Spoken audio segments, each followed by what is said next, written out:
Bom, então, pessoal, boa noite mais uma vez. Vamos começar nossa aula, que hoje é a nossa aula de número 5. 5, né? É a nossa aula, nossa quinta aula. Só essa quinta aula. Seria a sexta, mas nós estamos com aquela aula pendente, né? Que depois a gente vai combinar. Inicialmente eu faria amanhã, mas não vou fazer amanhã. Porque o que eu vou trabalhar com vocês hoje aqui, eu vou ter algumas atividades para vocês. Como eu disse, algumas atividades optativas, não são avaliação, tá? Mas atividades que vão colaborar muito com o que a gente vai conversar hoje. E eu vou dar um tempinho para vocês fazerem antes da gente partir para a próxima aula. Mas, de qualquer forma, a gente vai combinar direitinho, até porque a nossa próxima aula ela vai ser de português novamente, porque terça-feira agora é feriado, né? Então, ela vai ser também de português. Então, eu acho que é legal a gente ter esse tempinho maior. Mas a gente combina, que a gente vai combinar, no grupo lá, eu combino direitinho com vocês o dia da nossa aula. Bom, vamos lá, gente. Vamos começar, então. Deixa eu começar compartilhando aqui com vocês.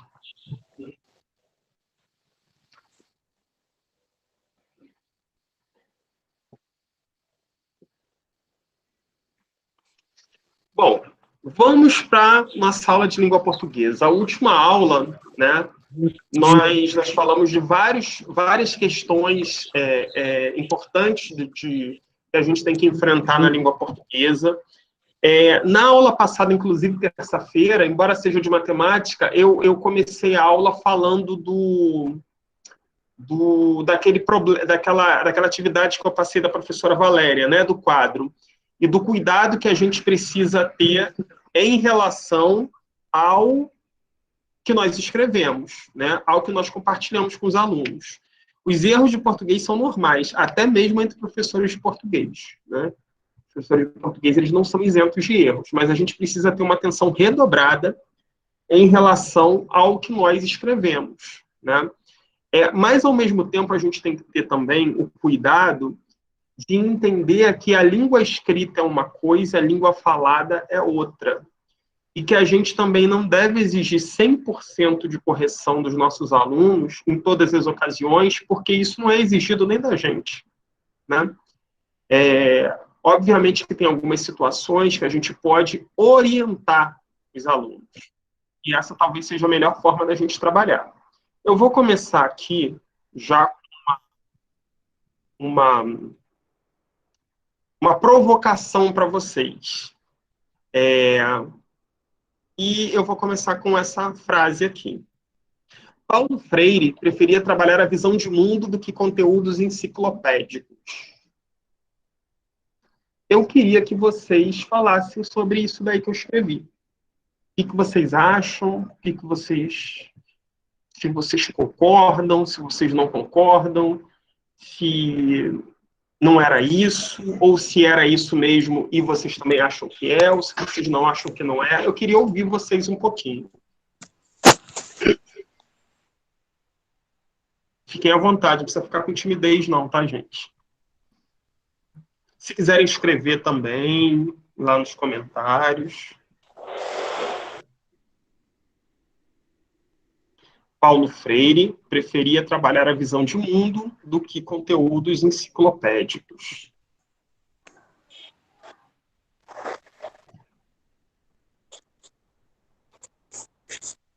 Ninguém se anima?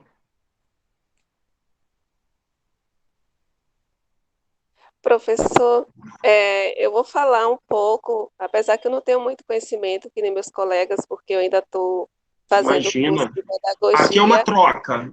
Nós estamos numa troca, né? Pode falar, Cleusa. Mas eu vejo que a visão de Paulo Freire é um conceito muito excelente de nós incluirmos no nosso ensino com os alunos, porque a visão de Paulo Freire traz o trabalhar com o aluno daquele conhecimento que ele já traz do mundo, aquela visão que o aluno tem de conhecimento que ele aprendeu no meio com a família, com os colegas, e em cima desse conhecimento que ele traz, a gente pode aproveitar muita coisa no ensino na sala de aula. Eu vejo que a visão dele é uma visão ampla, que não se remete só ao que está na enciclopédia, só ao que está nos livros, mas também aproveitando o conhecimento de vida que o aluno traz para a sala de aula. Perfeita observação, Cleusa. A Giovana aqui complementa também. Eu penso que o Paulo Freire trabalha a realidade do cotidiano de cada pessoa. Ótimo. Alguém tem mais alguma coisa a colaborar sobre essa visão de Paulo Freire?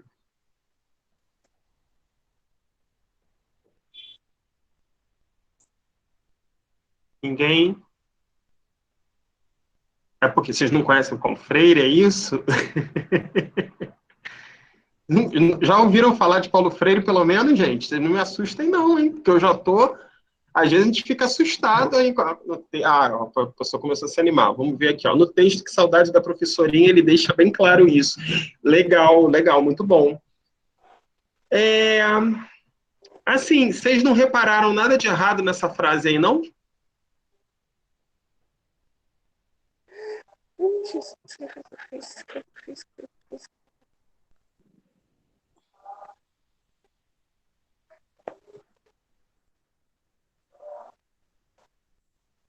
Vou até Professor, pegar água enquanto você... Oi.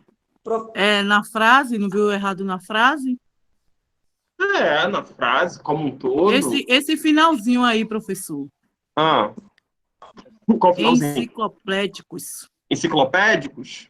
Não existe essa palavra? Existe. Conteúdos enciclopédicos são aqueles conteúdos das enciclopédias, né? Antigamente, quando você tinha, lembra aquela Barça? Tinha aquele volume gigantesco. Enciclopédia. Essa questão dos conteúdos enciclopédicos são aqueles conteúdos assim... Vamos lá, eu quero ver aqui quem lembra. Acho que aqui não sei se tem alguém aqui formado em biologia. Mas, se não tiver, me diz aí a diferença de monocotiledônia e dicotiledônia. Veja lá no meu quarto. Ninguém sabe, né? A diferença de dicotiledônia e monocotiledônia. Eu me lembro do nome, mas também não sei te dizer qual é a diferença. Isso são conteúdos enciclopédicos. Conteúdos que servem, muitas vezes, só para você... só para constar, né? Para você ter que responder, para você ter que reproduzir aquilo. Então, esses seriam os conteúdos enciclopédicos. A Vânia tocou no negócio aí. Do que? Obrigado, Vânia, você me salvou no início da aula. Do que? Por que o do que está errado? Alguém sabe me dizer qual seria o certo?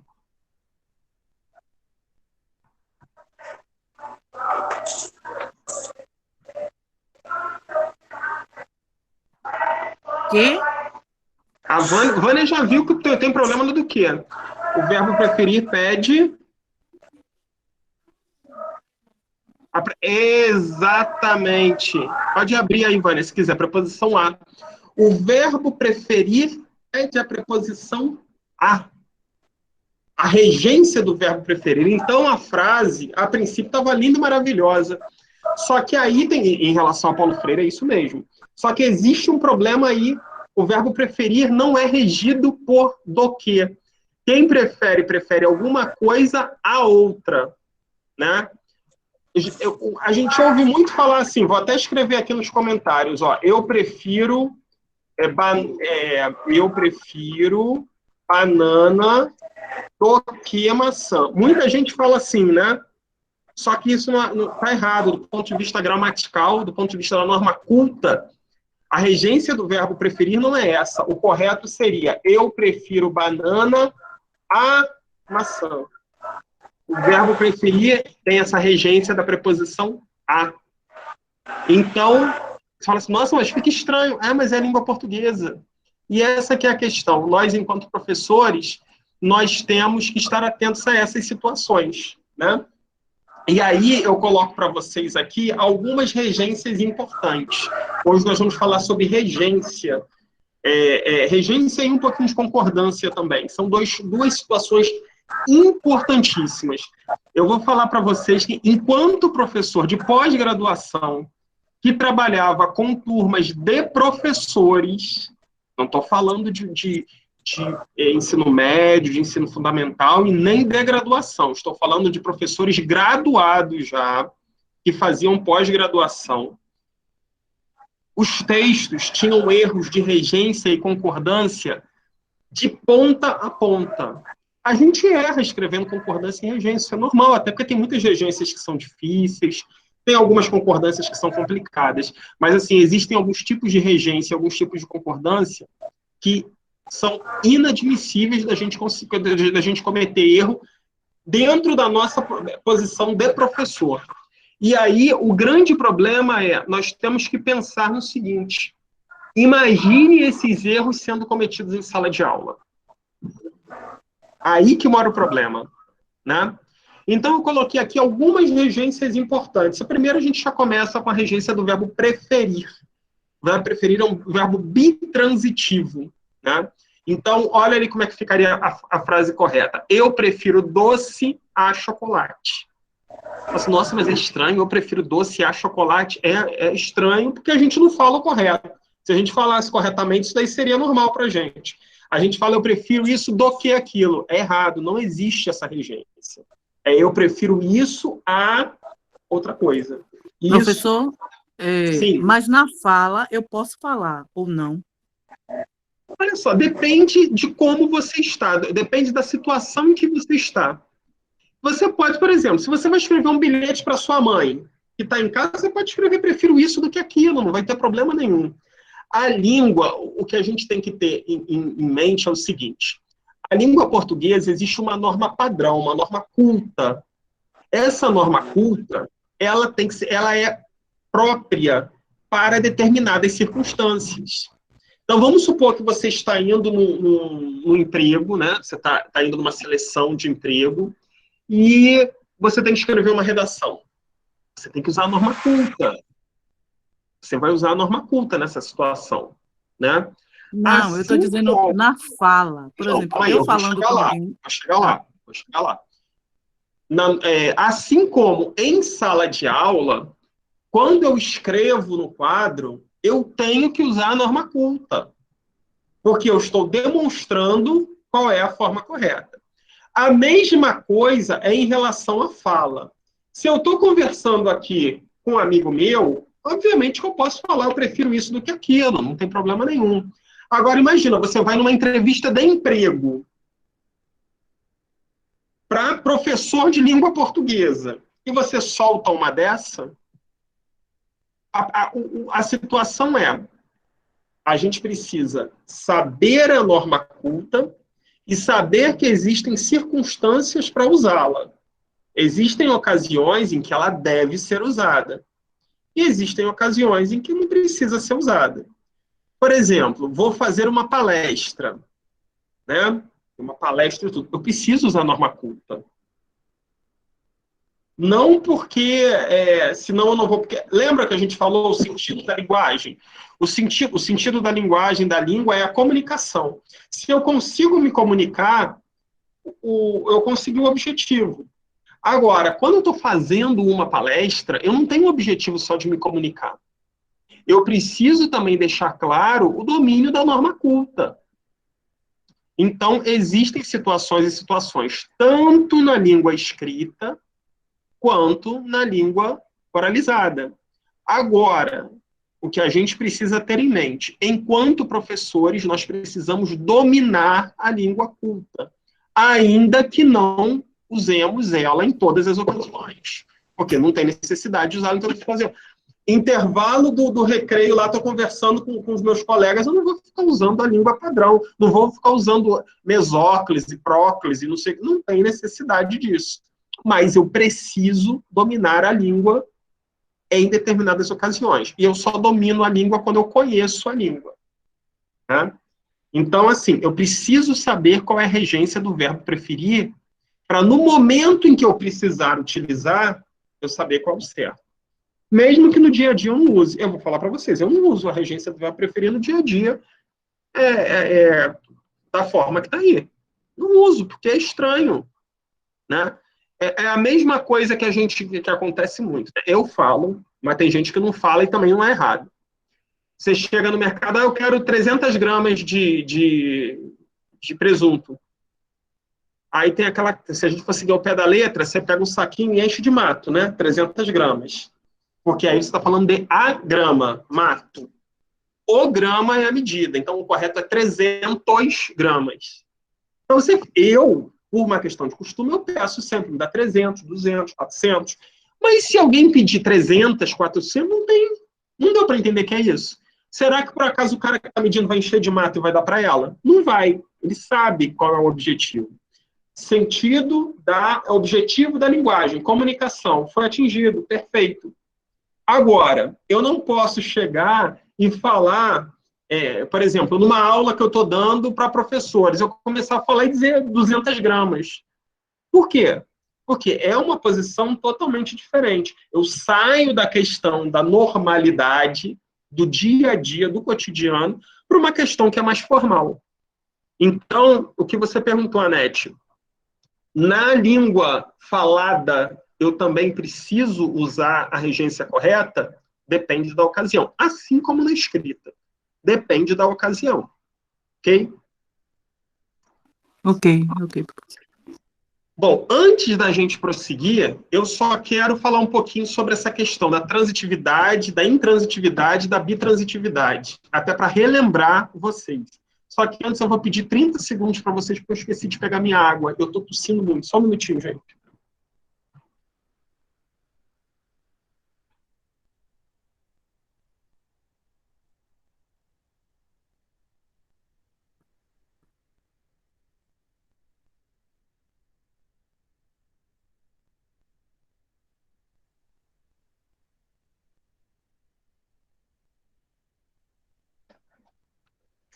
Pronto, voltei. Vamos lá, desculpem. Esqueci de pegar água. Então, assim, antes da gente prosseguir aqui, deixa eu só relembrar para vocês a questão da transitividade e da intransitividade. Transitividade, ela ocorre sempre que um verbo precisa de complemento. E a intransitividade, ela ocorre quando o verbo, por si só, não precisa de complemento. Então, se eu chegar para vocês e falar assim, Mariana chegou. Deu para entender o sentido da frase? Mariana chegou. Tá. Aí você pode até perguntar assim, tá onde? Só que percebam que isso é um complemento de local. Né? O verbo, por si só, ele tem sentido. Mariana chegou. Né? Eu posso falar assim também para vocês, falar assim, ó, Adriano caiu. Nossa, caiu. Vocês conseguiram entender a mensagem. Vocês podem depois querer até mais detalhes. Caiu aonde? Caiu como? Mas percebam que isso é um complemento de modo. Né? É um adjunto. Aí a gente vai entrar mais na parte gramatical. Mas percebam que o verbo, por si só, ele consegue ter sentido. Então, a esses verbos, nós chamamos de verbos intransitivos. Desculpa, perdão. Não, é isso mesmo, intransitivos. Eu estava já confundindo com indireto aqui. São os verbos intransitivos. Agora, percebam outra situação. Eu chego para vocês e falo assim, eu gosto. Aí, qual é a pergunta que vocês vão fazer? Assim, gosta de quê? Então, percebam que o verbo por si só, sozinho, ele não tem sentido. Ele precisa de um complemento. É diferente de João caiu. João caiu, legal. Agora, Mariana gosta. Tá, gosta. Gosta de quê? Né? Ou então eu falo assim, eu ligo. Liga o quê? Né? Então, percebam que esse tipo de verbo, ele precisa de um complemento. Esses são os verbos transitivos. Então, verbos transitivos precisam de um complemento. Verbos intransitivos não precisam de complemento. Ok? Então, dentro dos verbos transitivos, a gente tem dois tipos de transitividade. A gente tem a transitividade direta e a transitividade indireta. Vamos a um exemplo.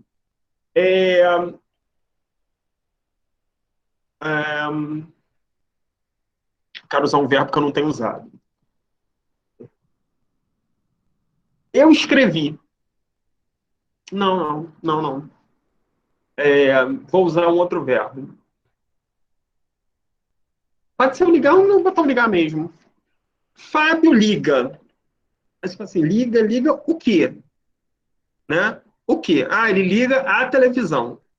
Então, percebam que Ligar. Ligar o quê? Né? Agora, olha outro exemplo. João gosta. Aí vocês vão perguntar, gosta de quê? É isso? Aí a gente tem, ó, João liga a televisão. João gosta de sorvete. Observem a diferença. Em um eu preciso da preposição. Gosta de, né? No outro eu não preciso. Quando o verbo pede a preposição, no caso do verbo gostar, eu tenho uma transitividade indireta, porque eu preciso ter a preposição. E quando eu não preciso da preposição, eu tenho a transitividade direta, né? Então, são os dois tipos de transitividade, a direta e a indireta. Eu tenho até um exemplo, não vou usar esse exemplo não, que eu quero falar dele depois. Além disso, eu tenho a bitransitividade.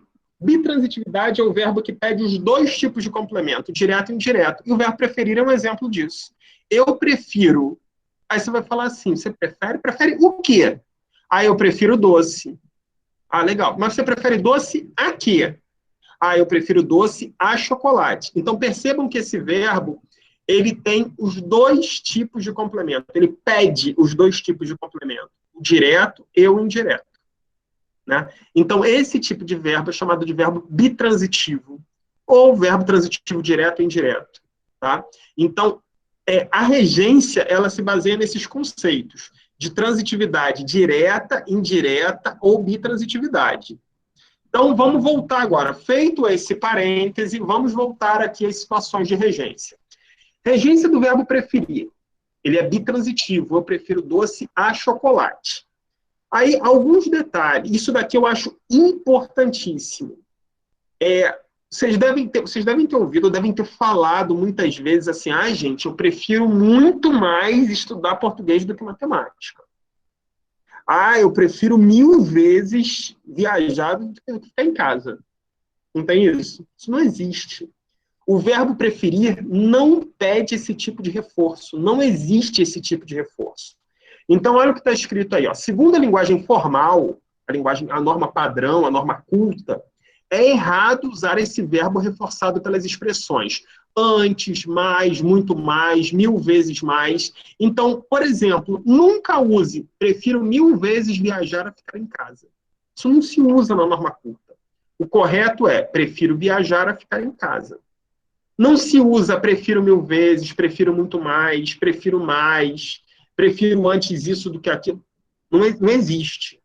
Tá bom? Então, o verbo preferir não pede nenhum tipo de reforço. É preferir e ponto. Eu prefiro 1000 vezes sorvete. Nunca mais usem isso na vida, mesmo que vocês prefiram 1000 vezes. Não se usa. Complicado. Regência do verbo preferir, né? Podem confessar que a maioria de vocês errava ele direto. Eu também. Na linguagem do dia a dia, a gente fala, eu prefiro isso do que aquilo. E eu prefiro 1000 vezes isso. A gente fala mesmo. Agora, uma coisa é você falar no dia a dia e outra coisa é você saber que está falando de forma contrária à norma culta. Né? Quando tinha palestra, que eu tinha que ir em algum lugar fazer uma palestra, alguma coisa, a gente fazia um planejamento do que vai falar e eu tinha muito cuidado com as regências, com as concordâncias, para não falar besteira, né? Porque você está sendo observado.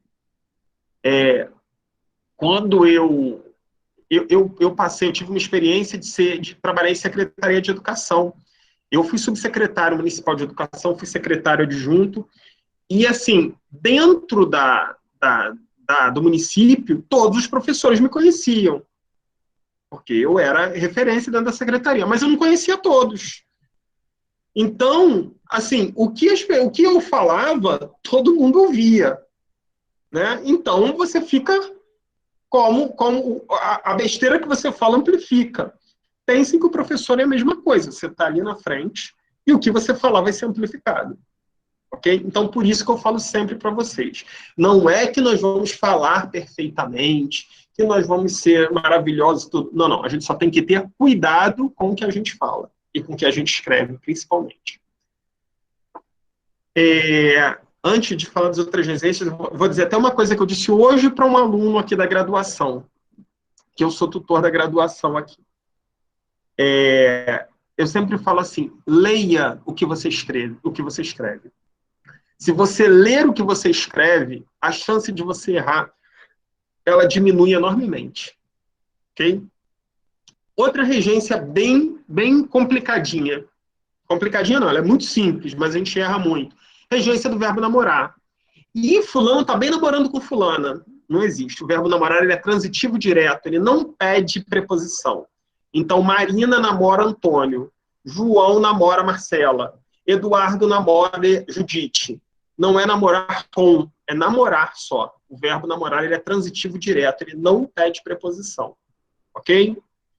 Outro verbo, eu botei só algumas regências importantes que a gente costuma errar. Outro verbo com regência é o verbo obedecer. Fábio desobedecia os pais. Eu ouço muito, e aquele menino desobedece muito o professor. Errado. Não é desobedecer o professor, é desobedecer ao professor. Porque quem desobedece, desobedece a alguém. O verbo desobedecer ele é regido pela preposição a. Né? Então, desobedece a alguém. Outra regência muito importante. Aí vocês vão falar assim, gente, Alexandre, eu estudei isso lá há não sei quanto tempo atrás, eu vou ter que ficar lembrando isso. Tem. Não é lembrar, né? A prática da leitura, a prática da escrita, faz com que você não precise decorar. Naturalmente vai. Agora, obviamente, quem não tem a prática da leitura, quem não tem a prática da escrita, vai ter dificuldades. Por isso eu sempre falo, tenham a prática da leitura e da escrita. Construam isso. Ok? Olha alguns erros comuns aí que acontecem. Eu quero ver se vocês conseguem identificar o erro, né? E me dizer qual seria o correto. Primeiro, os alunos assistiram um filme sobre a independência do Brasil. Onde está o erro?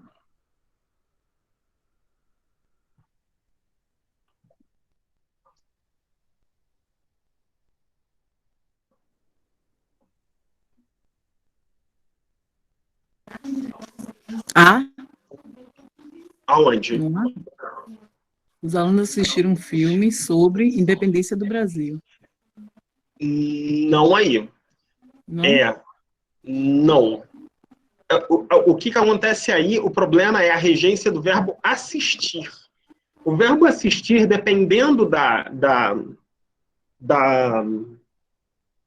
do sentido dele, ele tem vários tipos de regência, né?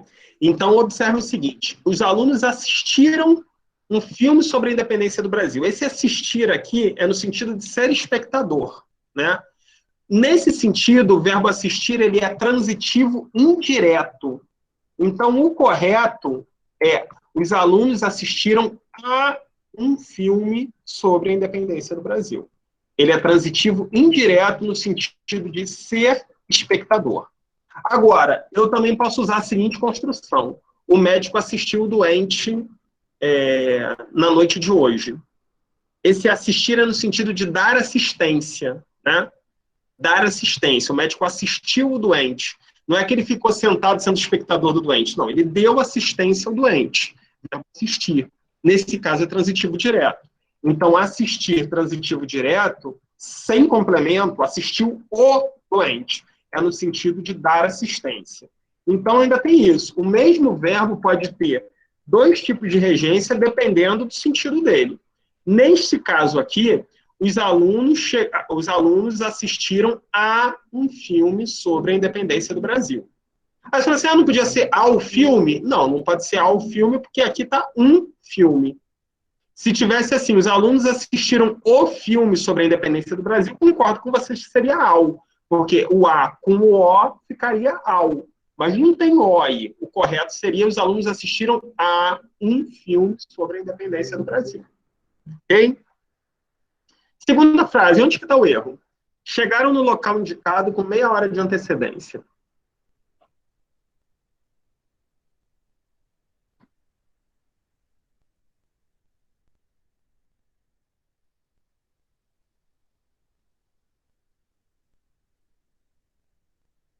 Ao local? Isso aí, ao local. Por quê? O verbo chegar, quem chega, chega a algum lugar e não chega em algum lugar. O verbo chegar, ele é regido pela preposição a, né? Então, o no, esse no aí é uma contração da preposição em com o artigo o, né? Então, em com o fica no.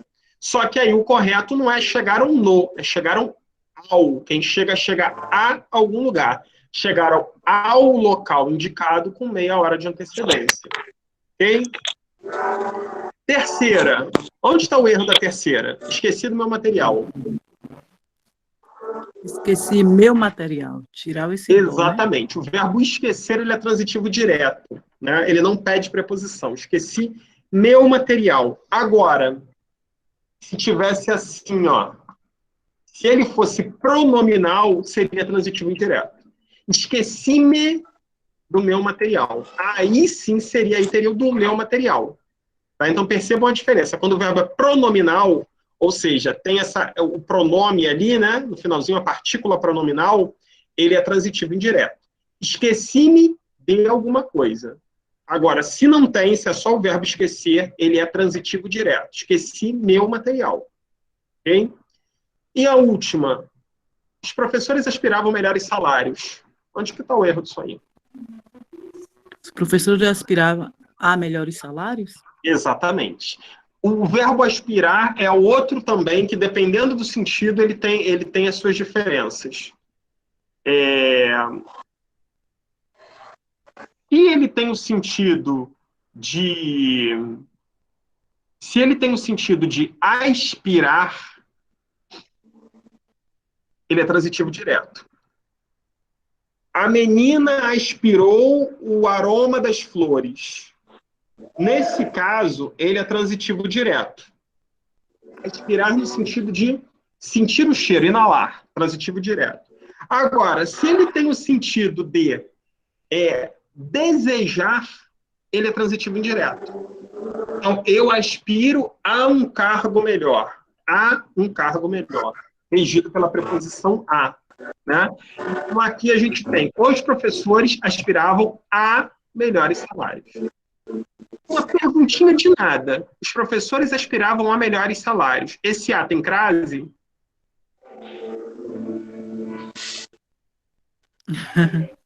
Eu acho que não. Não? Tem certeza? Eu acho que não, porque, no caso, quando tem a crase, é porque pode ser trocado por uma preposição. Ah, então, por isso, agora eu fiquei na dúvida também. Talvez tenha, porque a gente pode colocar assim, os professores aspiravam por melhores salários, né? Não, não tem essa... Para a gente definir crase, não tem essa questão de troca de preposição, não. Ah, Não vai ser isso que vai definir. Algumas situações, sim, mas a gente não pode usar como regra geral. entendi. Né? Agora, neste caso aí, vocês estão falando que não tem. Todos concordam que não tem, nesse A e aspiravam a melhores salários, não tem crase?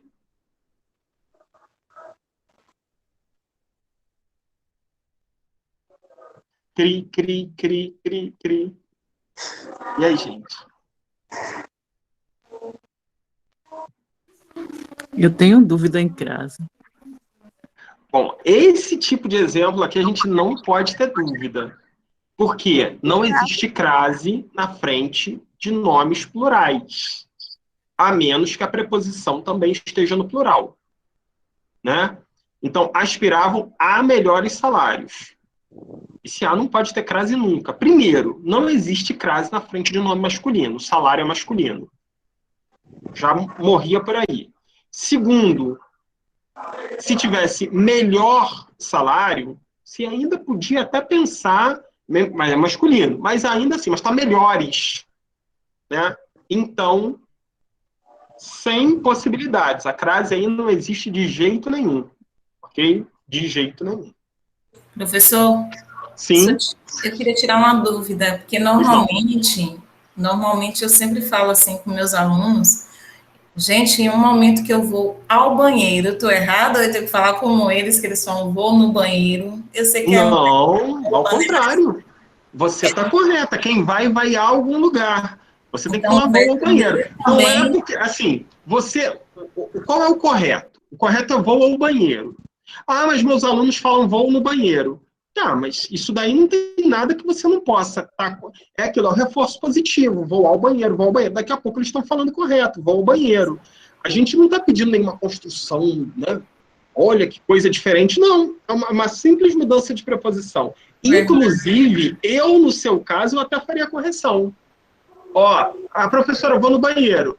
Tudo bem, mas não se esqueça que é vou ao banheiro. Interessante. Por quê? Eles têm direito de saber a norma culta, né? Eles estão conseguindo se comunicar, perfeito, né? Não é aquilo, porque falou isso está de castigo. Não, não é isso. Agora, a norma culta é vou ao banheiro. Você não pode ir ao banheiro. Só lembrando que quem vai, vai a algum lugar. Isso daí lá na frente vai ser útil. Eles vão lembrar assim, a professora Daniela falava isso. Na hora do vestibular, quem vai, vai a algum lugar. São essas coisinhas que a gente não esquece. Entendeu? Obrigada. Bom, nada, vamos seguindo então. Vamos seguindo. Vimos então esses erros comuns. E aí, olha a pergunta. É preciso saber a regência de todos os verbos? O que vocês acham? Com base nisso daqui que a gente falou até agora.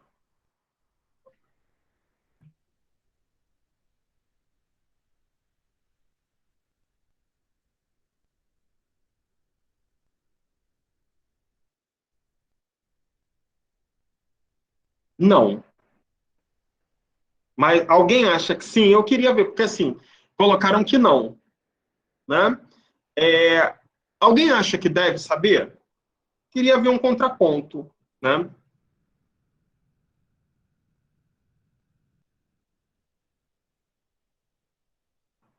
Ou todo mundo acha que não?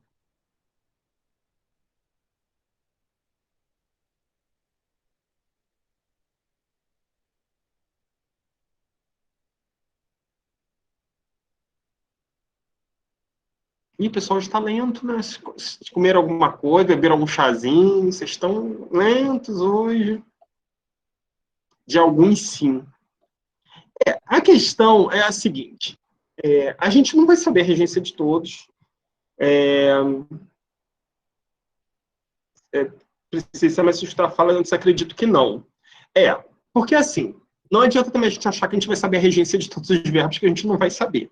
Né? Não tem como, a língua portuguesa é gigantesca. A língua portuguesa é uma das línguas mais complexas que tem. Né?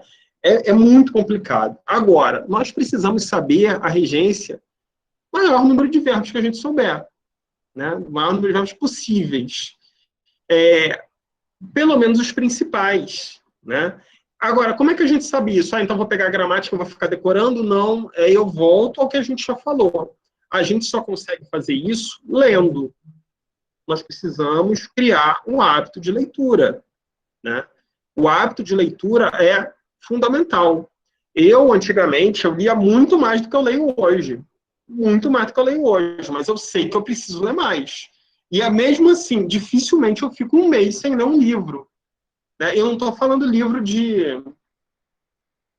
que a gente usa no dia a dia, não. Livros mas de literatura geral, ou livros até mesmo da nossa área pedagógica, mas um livro que eu não esteja usando diretamente no meu trabalho. Isso tem que ser um costume nosso, gente. Eu acho que um dos maiores problemas do magistério atualmente é o pouco incentivo à leitura. A gente fala assim, nossos alunos não gostam de ler. Aí a gente para e pergunta, tá, mas você gosta? Você tem costume? Porque assim, eu adoro ler. Tá, legal, mas você lê? Leio aquela revista de fofoca que tem um capítulo da novela. Essa daí, por mais que seja interessante a gente incentivar qualquer tipo de leitura, mas com certeza não é um tipo de leitura interessante do ponto de vista para a gente enquanto professor. Mas por que não? Porque nós precisamos de uma leitura mais apurada. Gente, essas revistas têm erro de português brutal toda hora. Até jornal tem alguns erros de português, principalmente esses jornais mais populares. Né? Então, nós precisamos ler livros livros mesmo, acadêmicos, livros de literatura geral. Vou até colocar aqui para vocês, só um minutinho.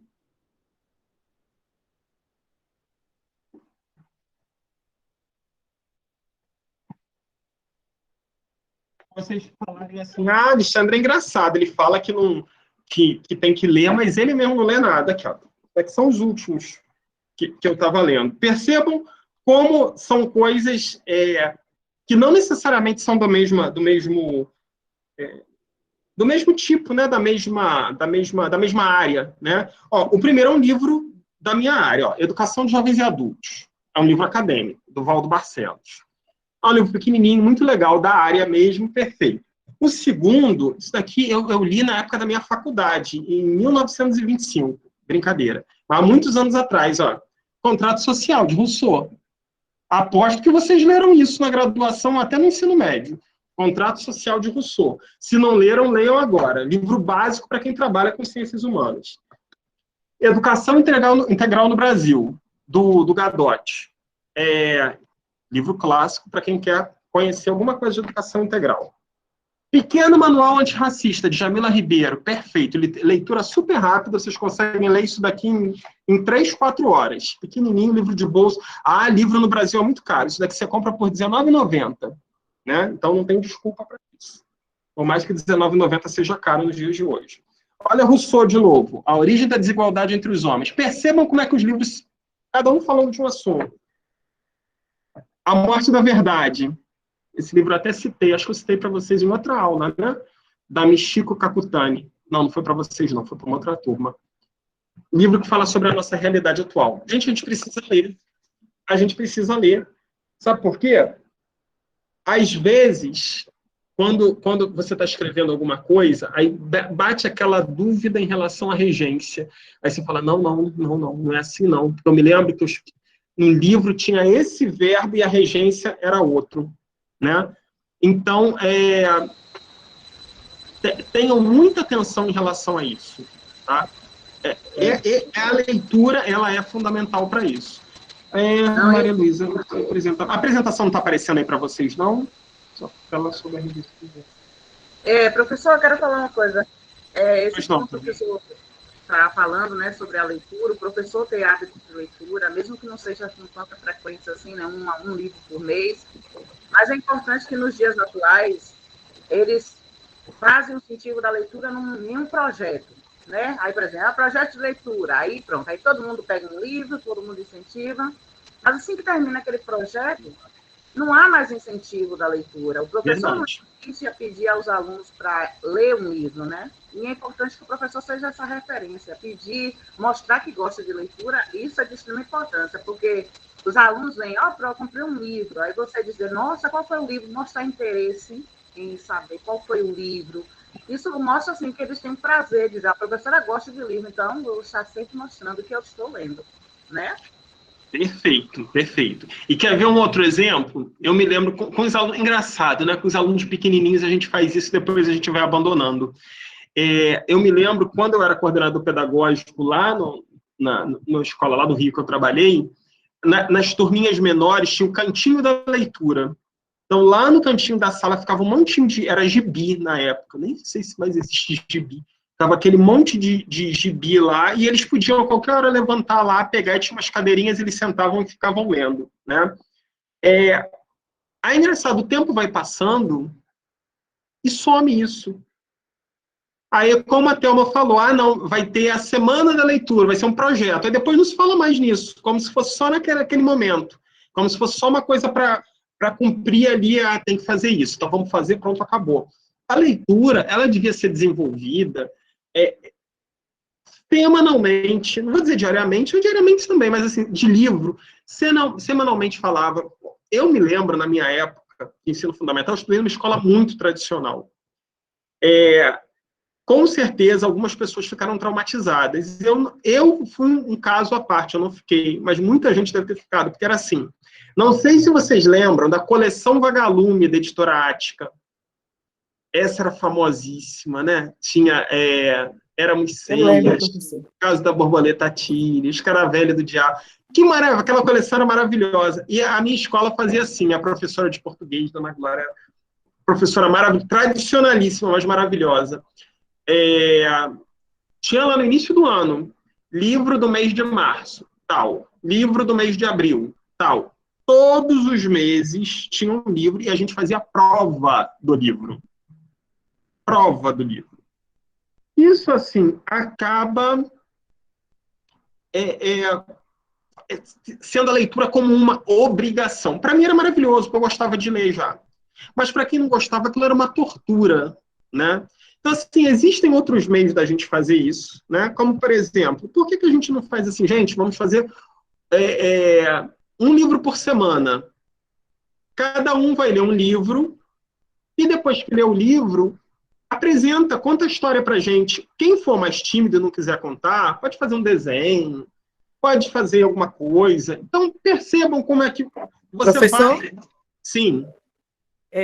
Eu, quando estava ensinando, que agora a gente está remoto, né? Sim. Eu costumava fazer assim. Toda sexta-feira, eles levavam um livro para casa e na segunda-feira eles tinham que falar o que gostou, o que achou interessante, fazer um resumo do livro. A gente fazia... Só um minuto. Bom, enquanto a NET não volta, essa questão de colocar um incentivo à leitura, né? Isso é incentivar a leitura. Tornar a leitura algo prazeroso. Tornar a leitura algo obrigatório, às vezes você está dando um tiro no próprio pé, né? E o que eu percebia no ano seguinte... Sim. Era eles todos que foram meus alunos lendo o livro na hora do intervalo, né, do recreio, com cada um com um livro. E eu achava aquilo tão lindo, eu falava, eu plantei, né, uma sementinha ali. Exatamente. Entendeu? Eu plantei uma sementinha, porque toda semana, no início foi complicado, viu? Os pais reclamavam, eles também reclamavam, os pais diziam que aquilo era chatice, que os meninos não conseguiam ler no final de semana, mas depois disse que lia numa tarde. Na tarde e ainda mesmo tem o seguinte, né? Eles estão no fim de semana, eles não conseguem ler e tudo. Só que depois a leitura vira prazer. A leitura vira prazer. Essa que é a questão. A gente não quer leitura como obrigação. A gente quer leitura como prazer. E assim, garanto a vocês que muitos de nós que estamos aqui, temos as exceções, eu me considero uma exceção, mas às vezes não temos o hábito de leitura porque a leitura era obrigatória. A leitura não era vista como prazer. Quantas vezes eu já vi, eu posso falar porque eu já vi, professor dando como castigo leitura de livro. Tá fazendo bagunça? Vai ler o livro e depois vai fazer uma redação. Castigo. Olha como é que você associa leitura a castigo. Né? Então, quer explicação melhor para entender? Porque assim, às vezes, a educação no Brasil é muito ruim, só que a educação... a grande questão e um dos objetivos da nossa formação é essa, a gente olhar com outros olhos. Porque, assim, a gente quer que a educação mude fazendo as mesmas coisas, né? É aquele famoso ditado, você não tem como mudar uma determinada situação repetindo os mesmos erros. Você não vai mudar. Então, se você chegou à conclusão, a educação não está boa, precisa mudar, mas você repete tudo da forma como é feita, você quer que ela mude como? Não vai mudar, né? Não tem como. Bom, então seguimos aqui. Vamos, então, para o seguinte. Vem a pergunta. Como podemos trabalhar regência em sala de aula? Né? Quando a gente começa esses estudos? Porque, assim, poxa, a gente vai ficar falando de regra de regência para aluno pequenininho? Aonde? Tá, então não é no terceiro ano, quinto ano? Ou não, nos anos iniciais não, vamos esperar os anos finais. Então, olha só, geralmente, o estudo de regência ele se dá nos anos finais do ensino fundamental, né? Mas introduzir a norma culta já pode começar nos anos iniciais. Foi o exemplo que acho que a Daniela que falou, né? Que fala com os alunos, eu vou ao banheiro, e eu corrijo eles que falam que vão no banheiro, ou não faço isso. Você pode corrigir. Você está introduzindo o estudo de regência sem que você precise encher no quadro com regras de regência. O que às vezes a gente não se dá conta é o seguinte, quando nós falamos em ensinar determinado conteúdo, não quer dizer que a gente vai encher o quadro de coisa, eles vão copiar aquela mutueira no caderno e vão fazer uma renca de exercício. Isso não é ensinar. Né? Ensinar é isso que a gente faz. É isso que a Daniela vai fazer. Professora, posso ir no banheiro? Pode sim. Só lembre que você não está indo no banheiro, você está indo ao banheiro, porque o correto é quem vai a algum lugar, né? Aí tá tranquilo. Da próxima vez ele vai vir para você passar no banheiro. Pode, mas não pode esquecer que daqui a pouco eles estão falando vou ao banheiro naturalmente. Você não vai precisar ficar corrigindo o caderno, ele vai falar naturalmente. Ou então ele vai dizer, professora, passando, vou no... Não, vou ao banheiro. Vai acontecer, porque acontece. Né? Principalmente se ele tem um exemplo do professor, da professora falando, vou ao banheiro, vou à secretaria, né? É o exemplo. Por isso que eu falo, a gente tem que falar corretamente para eles, né? Claro que, assim, vai ter situações que uma outra coisa a gente vai falar, mas eles observam o que a gente faz. E a melhor maneira de se trabalhar regência nos anos iniciais é dessa forma. Vocês não precisam falar, vou dar aula de regência hoje. Não façam isso. Anos iniciais não é para fazer isso, pelo amor de Deus. Anos iniciais, o foco, como a gente já falou, é leitura, interpretação e produção. É um tripé. Leitura, interpretação, produção. Leitura, interpretação, produção. Ah, tá. Aí você pode ir introduzindo, explicar o que é um substantivo, explicar o que é um adjetivo, só que não tem necessidade dessa cobrança, classificação do substantivo de não sei o que. Isso daí é loucura. Isso daí é loucura. Beira a psicopatia já. Por quê? O cara sabe, eu sei que é um substantivo, coletivo, epiceno, não sei o quê, mas não sabe interpretar. Adianta. Né? Adianta. É o famoso você correndo atrás do rabo. Então, quando a gente estiver um pouquinho mais à frente lá do nosso curso, a gente vai parar e vai pensar assim, de que forma eu posso trabalhar regência verbal em sala de aula? Porque, assim, eu posso trabalhar com essa correção individual, mas eu posso fazer atividades, mesmo sem falar assim, hoje vamos estudar regência. Eu posso fazer atividades com os alunos, trabalhando regência verbal, sem eles sequer saber que estão estudando regência verbal.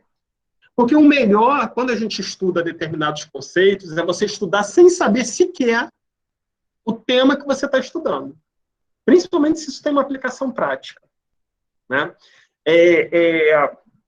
Para vocês terem uma ideia, e isso daí a gente vai falar muito mais à frente, uma das melhores maneiras de estudar a língua portuguesa é através de música. Até porque a música brasileira é riquíssima. Atualmente não, atualmente também pobre, né? Mas, assim, a gente tem um histórico de músicas, de letras fantásticas. Fantásticas. Vou citar aqui duas do Chico Buarque, que eu sou um admirador pessoal do Chico Buarque, que é A Banda e Construção. Eu vou citar várias outras, né? Apesar de Você, tem um monte, né? Músicas que você pode trabalhar história, que você pode trabalhar um monte de coisa. Agora, a riqueza dessas letras, primeiro que tem melodia, primeiro que a melodia ela torna as coisas mais crianças e soltam um pouco mais, né? E você pode trabalhar com infinidade, você pode trabalhar muita coisa. E a gente vai trabalhar um pouquinho mais à frente isso. Como que a gente vai trabalhar com isso, né?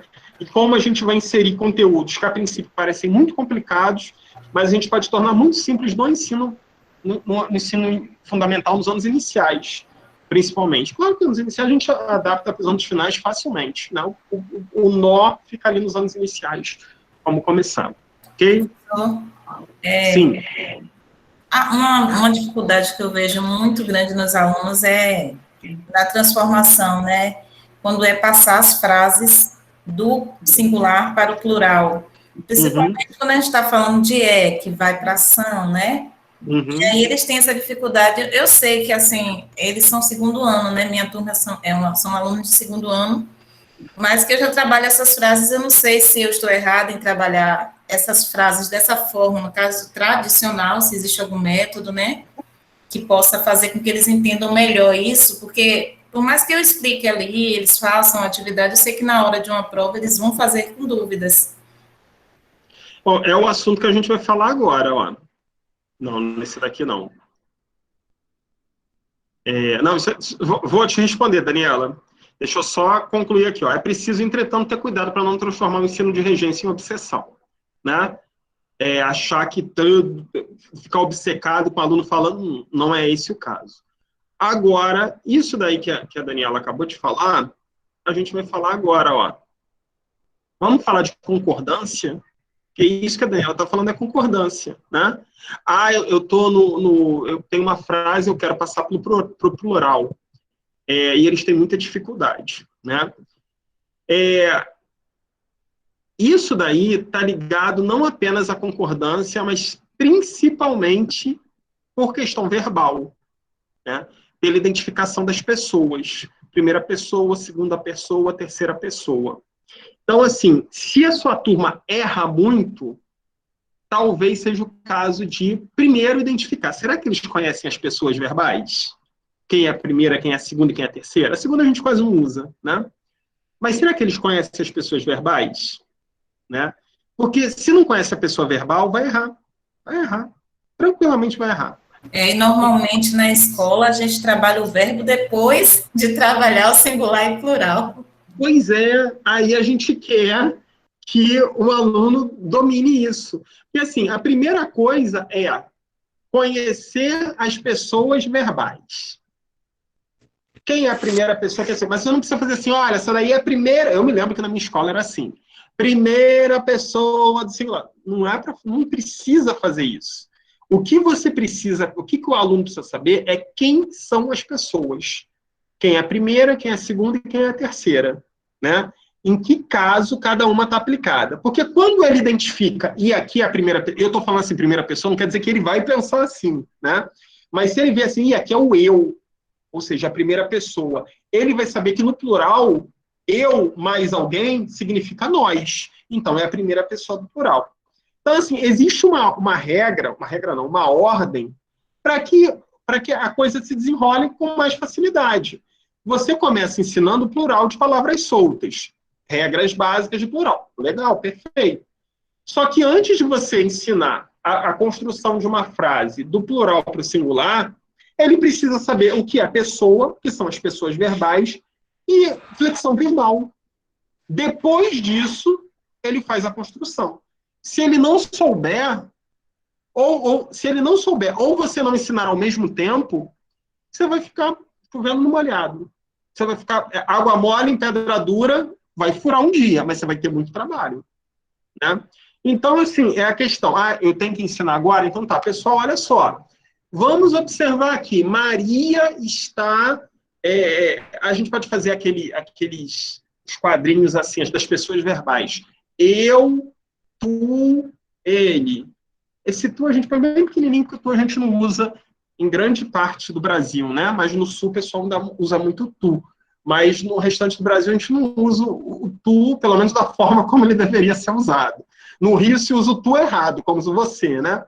Mas é eu, ele ou você, que é um pronome de tratamento, mas a gente usa como pessoal no Brasil. Demonstrar para eles justamente isso, observar se é a sala, se é uma turma de anos iniciais, em que a sala é toda da turma, faz lá um muralzinho com as pessoas do discurso, né? O eu, tu, ele, você, nós, mostrando isso. Ele precisa estar ciente em relação a isso. Essa é uma das maneiras de você conseguir diminuir essas dificuldades que ele tem. Ok? Agora, olha aí o que eu botei para vocês. A multidão de professores pede valorização. A multidão de professores pedem valorização. E agora, qual é o correto? E aí? Qual é o correto? A multidão de professores pede ou a multidão de professores pedem?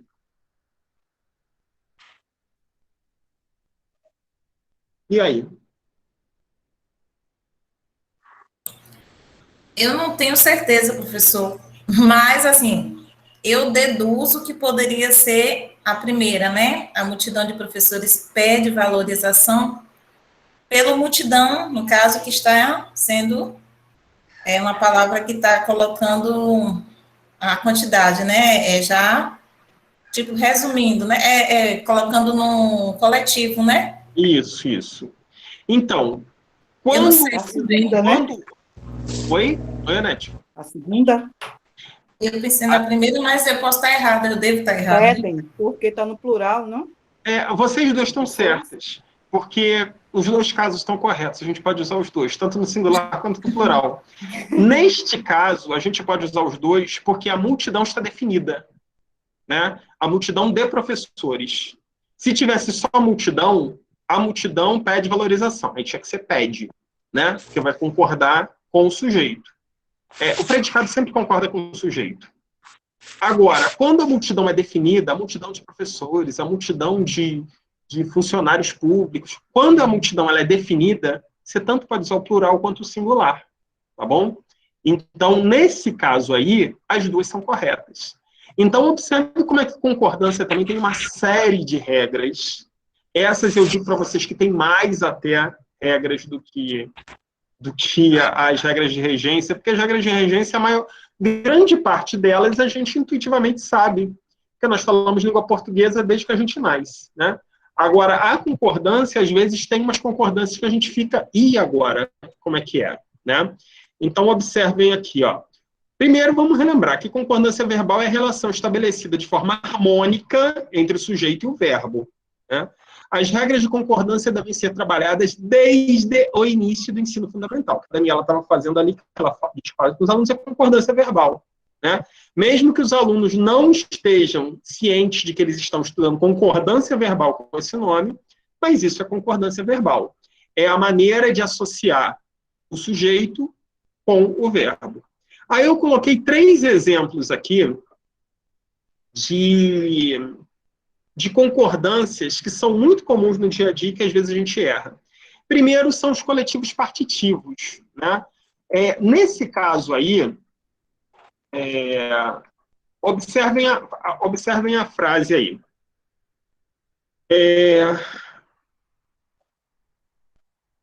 Grande número dos presentes se retirou. Primeiro, o que é o coletivo partitivo, né? O coletivo partitivo, geralmente a gente tem um termo no plural associado com alguma palavra que expressa a quantidade. Grande parte, grande número, maior parte, a maioria, isso são os coletivos partitivos, né? Então, observem aí que eu tenho escrito, grande parte dos presentes se retirou, ou grande parte dos presentes se retiraram. Nos coletivos partitivos, eu posso usar qualquer uma das duas formas. Qualquer uma das duas formas está correta, tá? Tanto no singular quanto no plural. Outro tipo de regência também muito importante é essa daqui, ó, mais de, menos de ou cerca de. Sempre que eu tenho esse tipo de construção aqui, mais de uma mulher quis trocar as mercadorias. Mais de 2 pessoas chegaram antes do horário. O verbo ele sempre vai concordar com o numeral. Tá? Mais de uma, então é quis. Mais de 2, então chegaram. Então, se for um, singular. Se for mais de um, né? Mais de 2, 3, 4, 5, o numeral que aparece aqui, aí vai virar plural, tá bom? E o terceiro exemplo que eu botei aqui, ó, um dos que. Sempre que aparecer, isso daqui é muito normal, esse tipo de construção, né? Ele foi um dos que mais contribuiu. Ou será que ele foi um dos que mais contribuíram?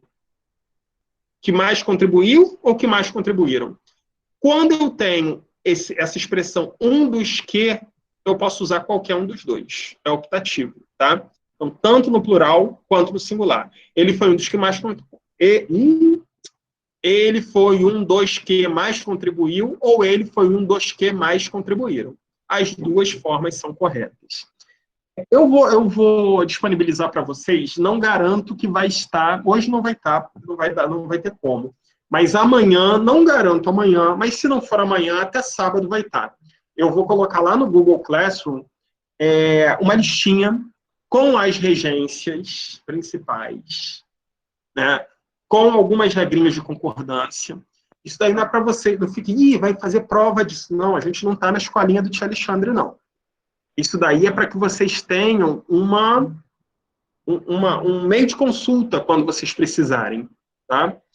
E, obviamente, eu posso, lá pela frente, eu posso passar alguma atividade para vocês, ó, observem essa construção aqui, o que vocês corrigiriam, né? e aí vocês peguem e usem, porque assim, é irracional gravar tudo isso. Nossa cabeça não serve para isso tudo. Eu digo sempre para vocês, a minha memória é péssima. Eu sou professor de matemática, mas eu não a maioria das fórmulas de matemática eu não sei de cabeça. Você é professor de matemática e não sabe a fórmula? Não. Eu estudei matemática, eu não sou memorizador. Se você quiser, fala assim, então me fala qual é a fórmula de tal. Ó. Uma vez me perguntaram qual é a fórmula do volume da esfera. Eu não faço a mínima ideia. Mas, como eu sei o conceito de matemática, eu posso deduzir a fórmula aqui para você. Então, através de dedução matemática, eu vou chegar à fórmula, ao conceito de fórmula. Né? Mas, muita coisa a gente não tem que decorar. Decorar é coisa... Assim, você memoriza pelo costume, né? Grande parte das coisas você memoriza tanto usar, você acabou memorizando. Mas pensar eu vou decorar isso daqui. Você pode ter certeza. Uma hora você esquece. Uma hora você vai esquecer. Né? A melhor maneira de você formar um vínculo com algum conceito e tudo é o uso dele. É ficar usando ele sempre. E aí, é olhar sempre para ele. Por isso que, assim, vou até explicar para vocês uma das formas, principalmente para quem tem dificuldade em aprender idioma, né? Quando eu fiz meu mestrado fora do Brasil. Eu fiz meu mestrado todo em espanhol. E a minha dissertação de mestrado, ela foi toda em espanhol original. E você não pode traduzir. Que não é a mesma coisa de você fazer um trabalho em português e traduzir para espanhol. Ele precisa ser construído na língua. Né? E aí, para que eu pudesse fazer isso, eu tinha que dominar a língua. Não bastava você saber, você tem que dominar a língua. E uma dica para vocês estudarem qualquer língua estrangeira, vocês têm que ter o domínio de tudo. Vocês têm que olhar e bater a coisa na língua. Então, na época em que eu estava aprendendo, eu pegava etiquetas. Sabe aqueles post-it? Aquelas negocinhos que colam? Né? Que a gente esprega e cola. Eu pregava em tudo. Aí, por exemplo, celular. Eu pregava e botava aqui o nome, como é que se falava. Garrafa. Eu pregava e botava o nome. Tudo na minha casa era pregado com alguma coisa, para que eu batesse o olho e soubesse como falava. Então, é basicamente isso. É claro que você não vai botar pelas paredes regras de concordância. Isso é loucura. Mas se você está sempre com um livro na mão, você vai ter contato com a concordância. Porque os livros são revisados. Né? Então, você vai ver, olha só, que estranho. Está usando aqui a regência com o verbo A, esse verbo é regido pelo verbo A, isso vai ficar na sua cabeça. É o contato com a norma culta vai te fazer dominar a norma culta. Né? Não pensem que vocês vão dominar a norma culta sem ter contato com ela. Né? Sem contato com a norma culta, vocês não dominam a norma culta. Okay? Lembrando que precisamos dominar a norma culta. Não é questão de querer ou não. Bom, olha, isso é importante. A concordância é um dos maiores problemas apresentados nas redações e produções escritas dos alunos. Até mesmo por isso é preciso que nós, professores, tenhamos domínio em relação a estas regras. Se você for corrigir uma redação e tudo, você pode ter certeza que o maior problema, talvez maior até mesmo que a ortografia, seja a concordância. Eu acho que eu coloco concordância e pontuação lado a lado como os maiores problemas. Ortografia eu ponho depois. Concordância e pontuação lado a lado. Né? E assim, a concordância tem formas muito simples da gente resolver isso. Leitura. A pontuação também é leitura, mas a pontuação é um conjunto de regrinhas muito mais fácil da gente desenvolver. Né? Agora, a concordância é um pouquinho mais complexa, dada a quantidade de regras que tem. Então, quem nos auxilia aí nesse processo é a leitura. Não tem jeito. Ok? Alguma dúvida aí, gente? Alguma pergunta?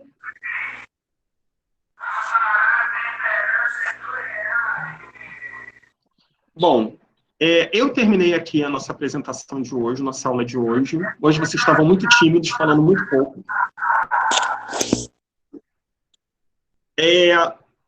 Conforme eu falei para vocês, eu vou disponibilizar até sábado. Não vou nem falar sábado, gente, eu vou falar domingo. Porque sábado eu tenho aula de manhã, eu vou dar uma aula de manhã. Inclusive, vou fazer um convite para vocês também. Deixa eu parar de compartilhar aqui. Então, eu não vou prometer no sábado, não. Porque quando eu termino a aula de sábado, geralmente eu saio com a cabeça desse tamanho, assim. Porque a aula é sábado de manhã, aí eu já saio com fome para almoçar, aí depois que a gente almoça, dá aquele sono. Então, eu não vou prometer no sábado. Se der, eu posto amanhã. Se não der, mas até o fim de semana vai estar. Eu vou compartilhar com vocês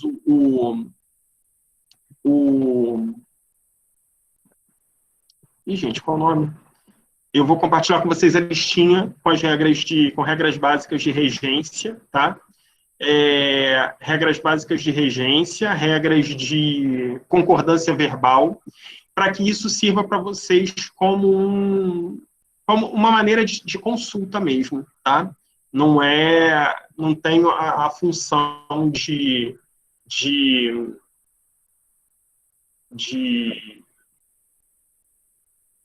atividade, pelo menos inicialmente, não. Eu vou aproveitar, vou fazer um convite para vocês. Foi bom ter falado da aula de sábado, deixa eu ver se eu acho aqui. Calma aí. A gente vai começar, eu tinha mandado já um convite para vocês, falando da atividade, né, que a gente vai ter, da pós-graduação que a gente vai começar de Linguística Aplicada à Educação. Muito legal. Só que a gente vai ter uma outra pós-graduação também, e eu vou compartilhar aqui com vocês, que aí eu faço o convite para vocês. Deixa eu ver se está aparecendo aí para vocês. Acho que agora vai. Acho que agora foi. Essa está aparecendo aí para vocês? Tá, né? Essa é de Educação Especial Inclusiva, é uma pós-graduação de 600 horas, né? Ela é EAD, né? Então qualquer pessoa de qualquer lugar do Brasil pode fazer. Ela tem duração de 9 meses e a gente vai ter 18 aulas online, né? Porque essas aulas elas são tutorias online de reforço e tudo, né? Dos conteúdos, de aprofundamento dos conteúdos, né, que vão ser desenvolvidos ao longo do curso.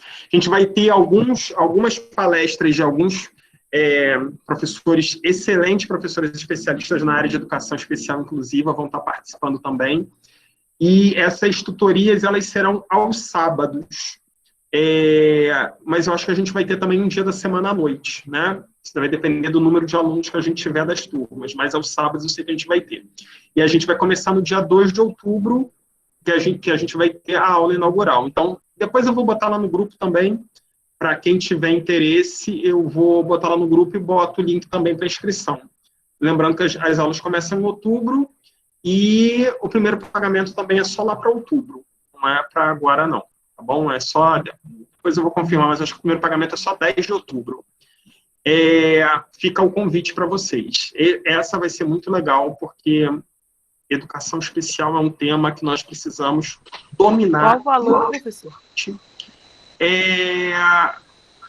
Calma aí. Nossa, pergunta dos universitários. 99. E professor, essa pós-graduação com esse tema é muito importante, porque está tendo agora, né, a ênfase em relação a falar sobre a educação inclusiva, né? Pois é, e sabe qual é a questão? Eu vi uma pesquisa falando que no Brasil pouco mais de 4% dos professores são habilitados para educação especial. O que é um absurdo, porque a educação especial está na lei, está na Constituição agora. Existe inclusão. Os alunos com deficiência, eles estão incluídos na escola regular. Então, como é que os professores os professores têm que estar? Isso devia ser uma política de Estado. Né? Devia ser uma política de Estado. Agora, confesso realmente, já tive, né, de próximo a mim, essa experiência de vamos botar uma educação inclusiva e o aluno com alguma dificuldade vai para a escola, com uma, né, deficiência. E aí, chegando lá, o professor não está preparado. e aí o professor teve que correr atrás, procurar a pessoa que acompanha ele no instituto para poder levar para a escola, para poder auxiliar. Quer dizer, mais uma pessoa na sala de aula para acompanhar somente aquela criança, porque o professor não está preparado. Isso daí é a inclusão do faz de conta. Né? É uma inclusão do faz de conta. Essa inclusão não vale. Não vale. Porque, assim, incluir é você fazer com que a criança com deficiência, o aluno com deficiência, se sinta incluído na sala. Eu já citei esse exemplo para vocês aqui, de um aluno, eu era psicopedagogo em Camaçari, e eu tinha um aluno paralisado cerebral, e ele era incluído na escola regular, uma escola privada. E eu sempre ia visitar as escolas de meus pacientes, sempre ia. E uma vez eu fui, eu saí de lá quase chorando que eu vi aquela criança. Ele estava simplesmente dentro de sala, as outras crianças brincando, ele estava sentadinho lá no canto, com um papel em branco, assim, olhando, parado, e os outros não tinha atividade, não tinha nada para ele, entendeu? Aí, em outra escola, a professora querendo que o cara fizesse, que a criança fizesse atividade com normas de ABNT. Quer dizer, assim, é o 8 ou 80, ou não faz nada ou quer que faça igual. A educação especial, existe um negócio chamado adaptação dos conteúdos. Educação especial é isso, né? Então, um dos objetivos desse nosso curso de pós vai ser o seguinte: o curso de pós em si, o EAD, ele tem toda a formulação teórica, né? Explica os conceitos teóricos, e nas nossas tutorias online, o objetivo é a gente demonstrar, tá, como é que eu aplico isso para a realidade agora? Como é que eu recebo um aluno com deficiência? Como é que eu trabalho com um aluno paralisado cerebral? Quais são os meios? Como é que eu posso adaptar a atividade? Até que ponto eu posso ir com determinado aluno? Até que ponto eu não vou? Então, são essas as situações que a gente precisa estudar muito, muito, muito, muito. Não é pouco. Pertinente. Não é pouco. Eu gostei mesmo, realmente. A preparação do professor para essa área é muito importante. Exatamente. Espero que... Eu sou sempre otimista. Eu espero que daqui a uns anos nós teremos todo mundo preparado para lidar com crianças com deficiência, porque é direito delas. A gente não está fazendo nenhum favor. Isso é um direito que tem que ser assegurado. E a formação dos professores também é um direito dos professores. A gente espera que um dia esse direito também seja assegurado, né? Enquanto não chega lá, a gente luta para isso. Pessoal, ficou alguma dúvida em relação a hoje? Daqui a pouquinho vai estar lá online. Se não tiver hoje, amanhã de manhã vai estar lá essa aula, mas acho que ainda hoje vai estar online para quem não pôde assistir. E mais tarde eu coloco... Aqui no final da aula eu já coloco no grupo, para quem não pôde participar agora, o link aqui, essa artezinha aí do nosso curso de pós, e o link para o pessoal que quiser fazer a pré-inscrição ou tirar dúvidas, tá bom? Bom, se não tem mais nenhuma dúvida, ninguém quer falar mais nada, encerro por aqui hoje nossa aula. Voltamos agora só na quinta-feira, mas com a possibilidade da gente ter a reposição antes. Mas isso a gente vai definir lá no grupo, tá? A princípio, a gente só retorna na quinta-feira. Tenham um bom feriado, descanse quem puder, né? Porque às vezes tem gente que o feriado é mais complicado do que sem ser feriado. Mas quem puder, descanse, e até quinta-feira que vem, pessoal. A gente vai se falando lá pelo grupo. Tchau, tchau. Boa noite. Oi. Boa noite. Tchau, boa noite. O link do Class, o senhor, eu não peguei ainda, que eu ainda não entrei lá. Tem como colocar, disponibilizar para mim, por favor? O link do Google Class? Bota, eu vou botar lá no grupo de novo, tá bom? Tá bom, obrigada. Boa Nada. noite, gente. Boa noite.